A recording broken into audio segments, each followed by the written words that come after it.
Good morning বন্ধুরা, কেমন আছেন সবাই? আশা করি সবাই ভালো আছেন, সুস্থ আছেন।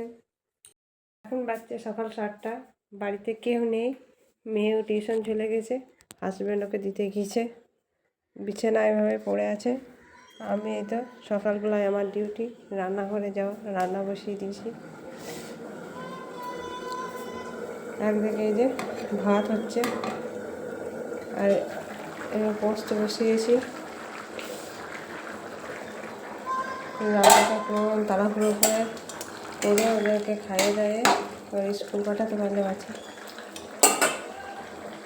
মশাই তো এখন আসেনি, তাই ভাবলাম ওর কাজটা আজকে আমাকেই করতে হবে। তাই বিছানাগুলো সব গুছালাম। এবার পাশের রুমে মেয়ের জন্য স্কুল ড্রেসগুলো সব রেডি করে রাখলাম, কারণ ওর তো আর এসে শুনুন হবে না।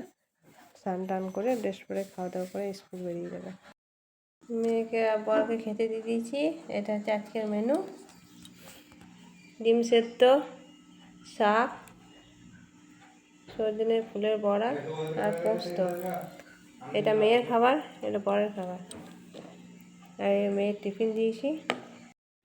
এবার রিতা এসছে কাজ করতে, এবার কাজগুলো করে দেখ, তারপর আমি ঠাকুর ঘরে যাব। কাজ গুছিয়ে এবার ঠাকুর ঘরে চলে এসছি আমি পুজো করতে। আমার মা লক্ষ্মী।